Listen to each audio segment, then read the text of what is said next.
مزید اللہ تعالیٰ فرماتا ہے یا ایھا الذین آمنوا لا تلہکم اموالکم ولا اولادکم عن ذکر اللہ ومن یفعل ذلک فاولئک هم الخاسرون۔ اللہ اکبر کبیرہ۔ کیا فرما رہا اللہ تعالیٰ؟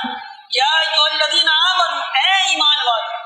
ایمان والوں سے مخاطب ہے، مسلمانوں سے مخاطب ہے اللہ رب العالمین۔ کیا فرما رہا ہے؟ اے ایمان والو، تمہارے مال نہ تمہاری اولاد کوئی چیز تمہیں اللہ کے ذکر سے غافل نہ کر دے، اور جو ایسا کرے گا وہ لوگ نقصان میں ہیں۔ یعنی کہ نہ مال نہ اولاد تمہیں اللہ تعالیٰ کے ذکر سے غافل نہ کرے۔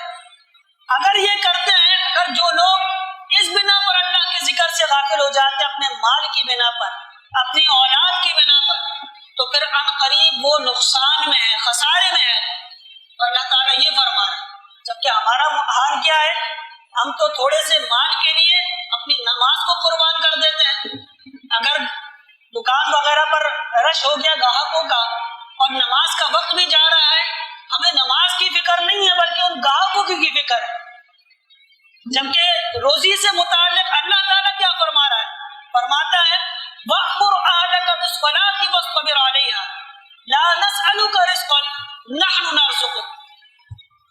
اور یہ آیت مبارکہ ان لوگوں کے لیے جو یہ کہتے ہیں کہ ہمیں گھر بار بھی تو چلانا ہے، ہمیں مال بھی تو کمانا ہے، اگر مال نہیں کمائیں گے تو گھر کیسے چلے گا؟ اب ہم اس سلسلے میں نمازیں پڑھیں گے، اللہ کی عبادتیں کریں گے تو مال کیسے کمائیں گے، روزی کیسے کمائیں گے؟ اللہ تعالیٰ ان کے متعلق کیا فرما رہا ہے؟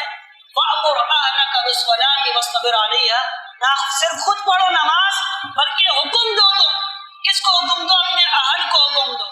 وَأْمُرْ أَهْلَكَ بِالصَّلَاةِ، نماز کا حکم دو، اور پھر وَاصْطَبِرْ عَلَيْهَا، اس پر استقامت پذیر رہو۔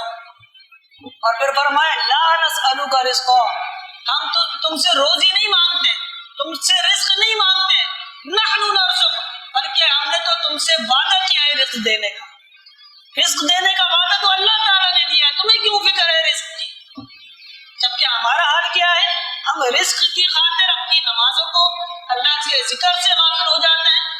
ایسا نہیں ہونا چاہیے، بلکہ ہمیں ہمارا توکل یہ ہونا چاہیے، اللہ تعالیٰ کی ذات پر یقین یہ ہونا چاہیے کہ اگر ہماری روزی جاتی ہے تو چلی جائے، اگر ہمارا مال جاتا ہے تو چلا جائے، اگر ہمارا کاروبار جاتا ہے تو چلا جائے، لیکن اس کاروبار کی وجہ سے، اس مال کی وجہ سے میں اپنی نماز کو قربان نہیں کروں، اپنی اللہ تعالیٰ سے کے ذکر سے غافل نہیں ہوگا، کیونکہ اللہ کی عبادت کرنا یہ مقصود اصلی ہے۔ باقی مال کمانا، اپنی روزی کمانا، یہ تمام ضمنی چیزیں ہیں۔ اللہ تعالیٰ نے کہا ہے ضرور رزق کماؤ، اسباب اختیار کرو، لیکن اس کی بنا پر ہم مقصود اصلی سے غافل نہ ہو۔ اصل مقصد انسان کی زندگی کا وما خلقت الجن والانس الا لیعبدون، کہ اپنے آپ اللہ تعالیٰ نے فرمایا ہم نے جن و انسان کو فقط اپنی عبادت کے لیے پیدا کیا۔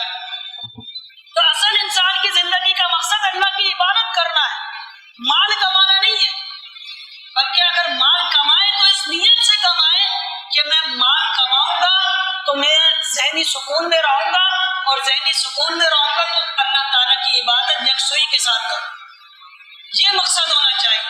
جبکہ ہمارا معاملہ کیا ہے؟ ہم نے مقصود اصلی اسی کو بنا لیا ہے، مال کمانے کو، باقی چاہے عبادت بڑھاڑ، باقی اللہ تعالیٰ کا ذکر کرتے لے، نماز تو بعد میں بھی پڑھ لیں، ایسا نہیں ہونا چاہیے۔ اللہ تعالیٰ کیا فرما رہا ہے کہ نہ صرف خود پڑھو نماز بلکہ حکم دو اپنے اہل و عیال۔ اور اگر تمہیں رزق کی فکر ہے تو رزق کا وعدہ تو ہم نے خود کیا ہے تم سے، رزق کا وعدہ تو اللہ رب العالمین خود